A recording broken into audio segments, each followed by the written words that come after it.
Good morning. I am coming to do a dream analysis. So, I'm analyzing the dream that I had. I wasn't going to do it because, of course, it was about my family, but since I keep having dreams about them, not this same dream, but I keep seeing them in my dreams. So this is prompting me to speak about this big, horrible dream that I had. I didn't want to speak about it because it was so, terrible. But I'm going to put it out there anyways because I think God wants me to analyze it, which is what I did. So, this was on May 1st. I woke up and I checked the clock and it was exactly 5:55 a.m.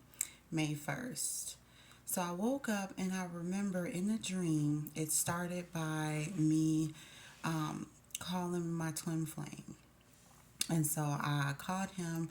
We were talking, things were good, but I could feel like someone lingering around me or hovering over me as I was on the phone with him. And I recognized that person to be a family member. And so I was in the presence of my family member while I was talking to him, and we were having a good conversation. And after that, I hung up with him. And it was almost like I hung up on him, and it was because I had to take my family member somewhere. So I saw myself driving on the highway with my some of my family members, right? And then next thing I know, I'm at this apartment complex, and I believe it was an apartment of a family member.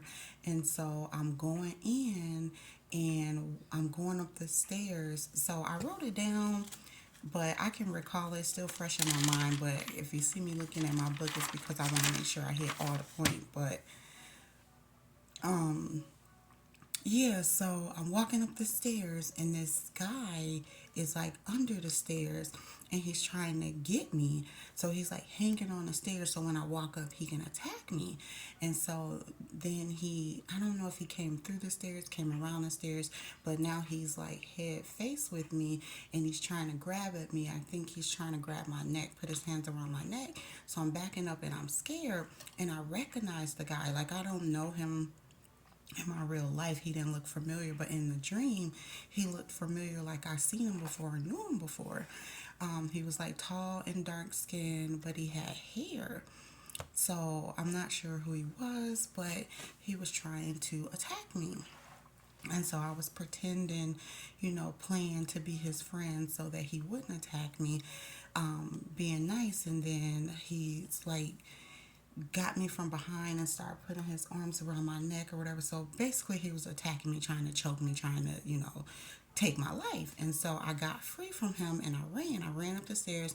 I ran into the apartment. Um, and the apartment was of my family members. Okay, so it was like I was going to visit my family members, and I remember telling them like, "Oh my God, this guy just tried to attack me," and they're like, "Oh, oh no, you need to do some or something." They said. I wasn't really sure, and then I opened the door back, and I was like, "Y'all better leave before I call the police," because another guy appeared, and I didn't know him, but another guy had appeared, and so it was like they were trying to get me, attack me, kill me, or whatever. And so it's not funny because it's crazy, but I'm just laughing because all these plots and things that these people try to do to me is so wicked and crazy. But yeah, so in the dream, there it ended up being two men, and I threatened to call the cops. And then I was like, you know what, I'm about to call the cops for real. So I called the cops inside the apartment. The boys or the dudes had ran because they heard that I was calling the cops. So they got out of there.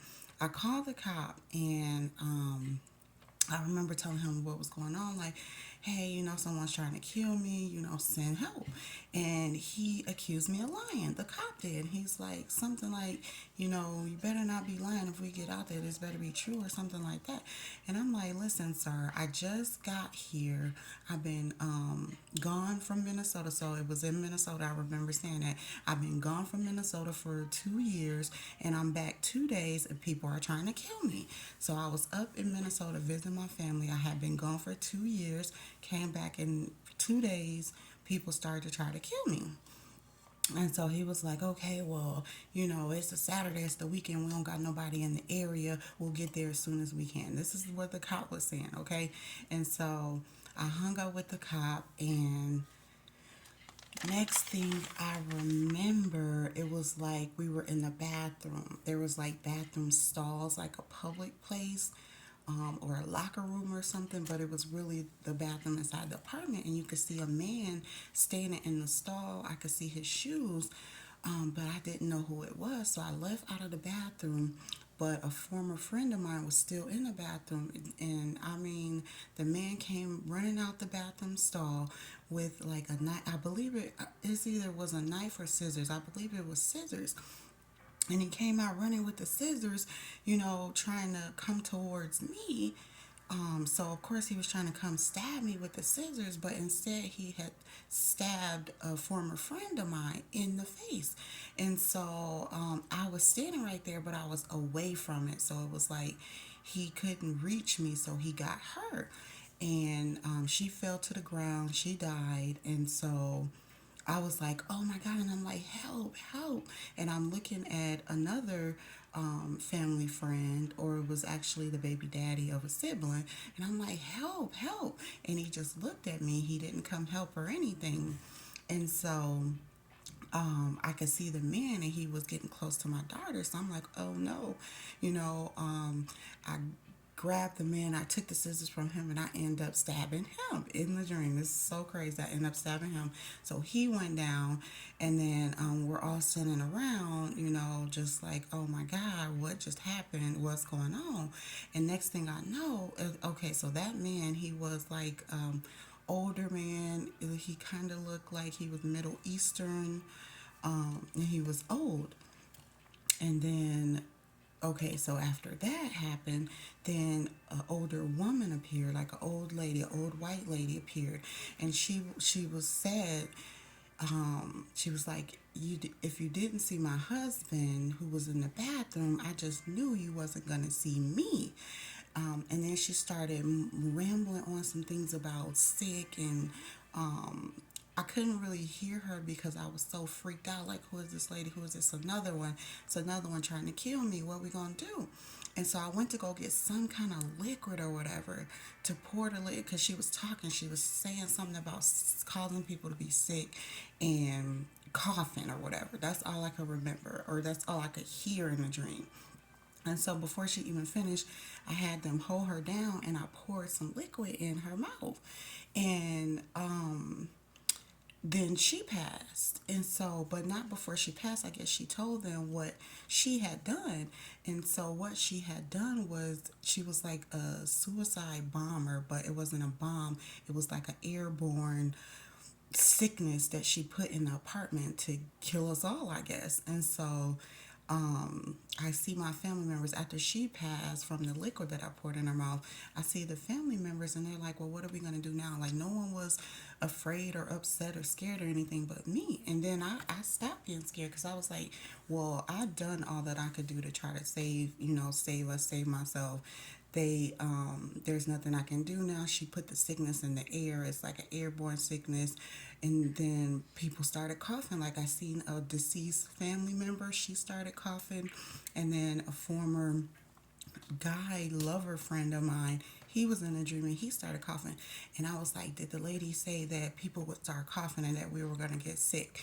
And they were like, yep, she said that. So it's like she came, she was like the last resort. So basically, from what I analyzed from the dream, these family members were trying to kill me, and they sent any means to do it, whether it be guys trying to choke me, strangle me, whether it be a guy coming out trying to stab me. And then they put like a lady in there that we would never assume or know, and she had some type of airborne disease that she spread through the whole apartment, and even killed herself in the process, because she was in there too. If I didn't pour the liquid in her mouth, she was still gonna pass. And so I was like, well, if there's nothing I can do now that it's in God's hands, God will help us. He's not gonna let this happen to us.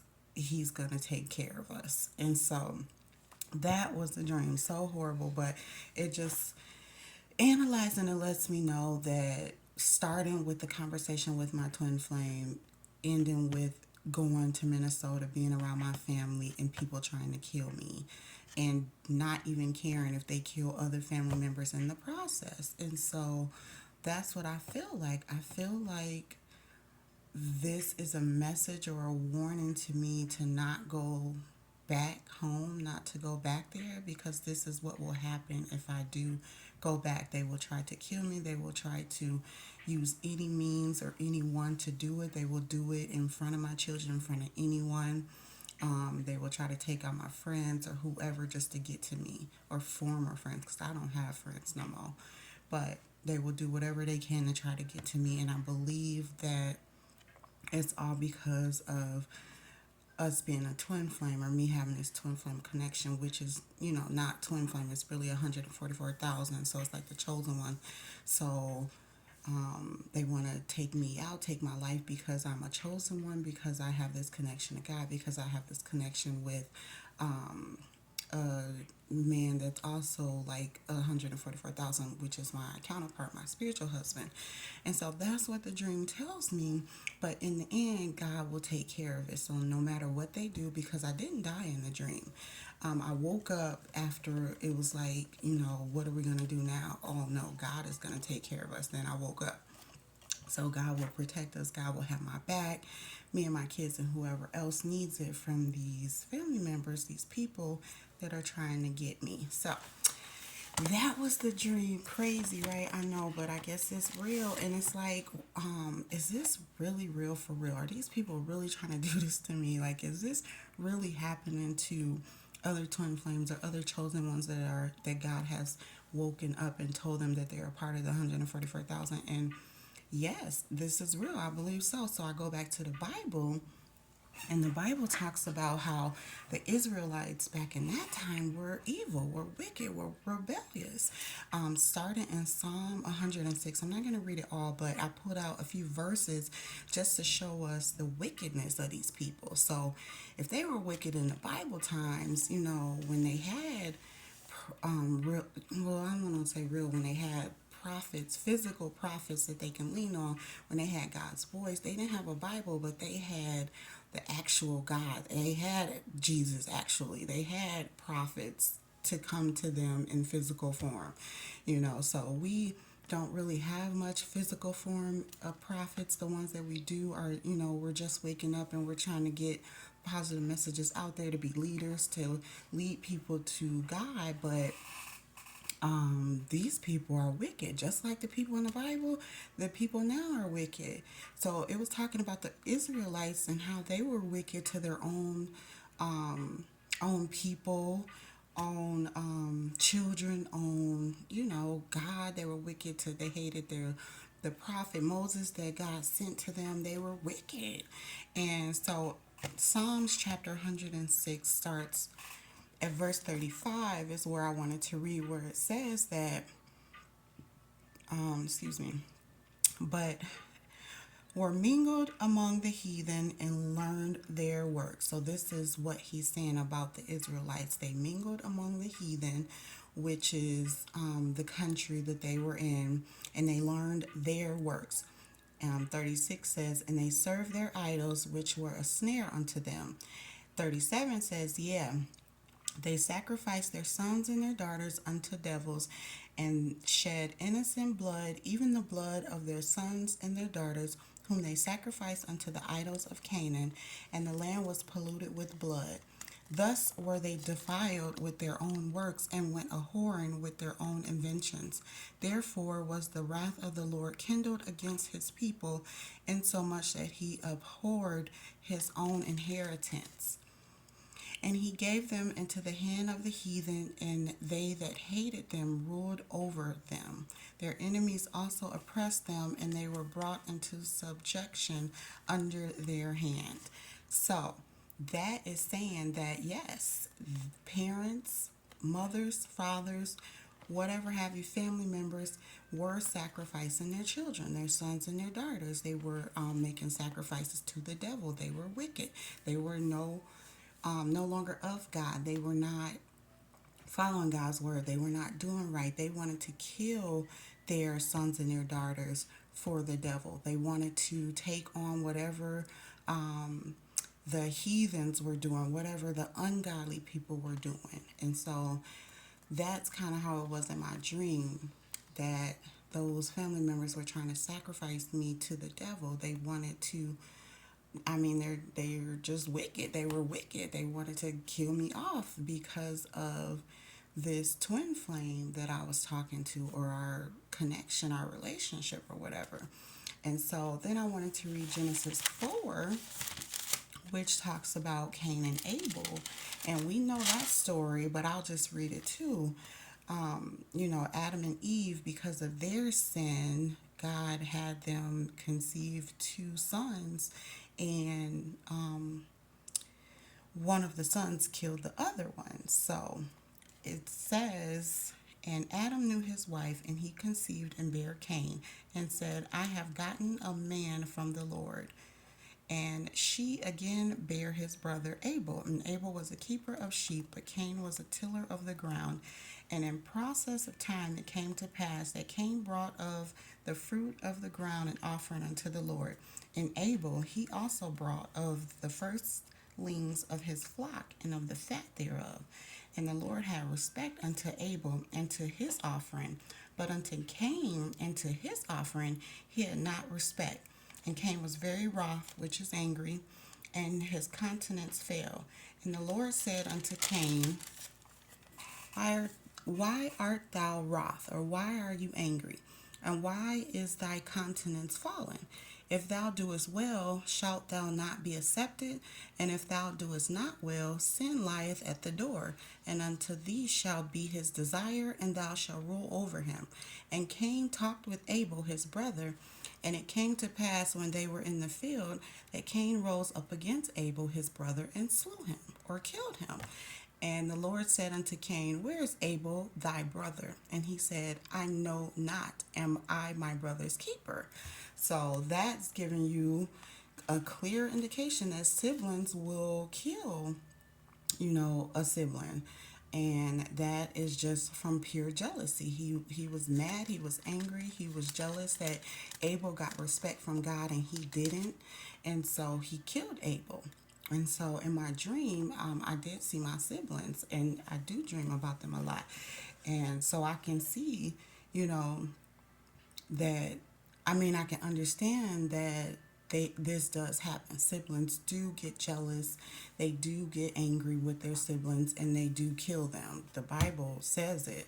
And so I guess this is, my siblings are angry and jealous with me, so that because of the twin flame journey, because of my spiritual path, because of my spiritual connection, my spiritual marriage I'm about to have. I don't know, but it's in my dream. It started out with my conversation, a good conversation, like we were connecting and everything, with my twin in the dream. But there was a family member like hovering over me, like listening, and then when I get around them they try to kill me. So what does that tell you? But in the end, God covered me, covered my kids, covered the ones around me that were not wicked, and did not let us die. And so yeah, this tells me that it does happen. Parents have been sacrificing their children. Siblings have been killing their siblings over anger, jealousy, over being wicked, over pleasing the devil. And that is what's happening in our world today with our own families, in our own families, all because of us being spiritual. And let's not forget how Jesus was, given up by his own people. Judas betrayed him and gave him to, the government to be killed. So, and that's in Matthew, St. Matthew. So, yes, it happens. It can happen. So I shouldn't even be surprised. I am surprised though, because it's like, it's crazy. Like death, you want to kill somebody for what? For no reason at all other than being mad or jealous or hateful or wicked or evil. But God's telling us that these things do happen. They will happen. So that's why you got to stay with God. Stay on God's path. Stay doing the righteous things. Be covered by God. Because I'm covered. I do right. I'm protected. So they're not able to take me out. But if I was like them, I probably would have been dead a long time ago if I wasn't under God's wing, covered by God. But yeah, this is the dream that I had. And so just the Bible tells us that families are wicked and they do kill their own daughters, their own sons, their own siblings. So it's a warning for me not to go home, not to go back to Minnesota, not to go back around these wicked people who are going to try to take my life, or like even my children's life, or do it in front of my children, or they don't care who they hurt as long as they get to hurt me. And they're in the dream, it was like all kind of ways, strangled, attacked, stabbed, and airborne disease. Like they're trying to do everything they can to get to me, get me taken out. But God is intervening each time because I'm covered by Him. So that is what my dream tells me. Also, the Bible tells me it does happen. So please be aware if you are a part of the 144,000, or just even a follower of Christ. That the devil is going to send his soldiers to come up against you and try to take you out. But as long as you have your faith in God, you're standing on God's word, your heart is, with the Holy Bible, you will be safe and protected. Look at me, because I don't know exactly what's going on behind my back with these family members, with these former friends, with whoever they're in cahoots with, but I can see stuff in my dreams. God shows me this stuff, and not saying it's going to happen exactly as the dream shows me, but it is saying that something's happening, something wicked is going on, someone's trying to take my life, and I need to stay away from these people. So that's why it's good to read the Bible, because the Bible tells you this stuff is true, and it is really coming true in my life, at least in my dreams. But it's not going to come true in my life because God has me protected, because I have a job to do for God. I'm not here for pretend or just to play. He didn't create me just for these family members to take me out. He wants me to teach this stuff to people, because a lot of people are lost or are away from the Bible, like the Israelites in Psalms or in Exodus, or he talks about the Israelites throughout the whole entire Bible and how they lost their way. They kept losing their way. So I'm here to teach people to not be like them. Let's try this again and not lose our way. Let's stay close to God so we won't have to suffer His wrath. So that's all I got. Thank you for listening.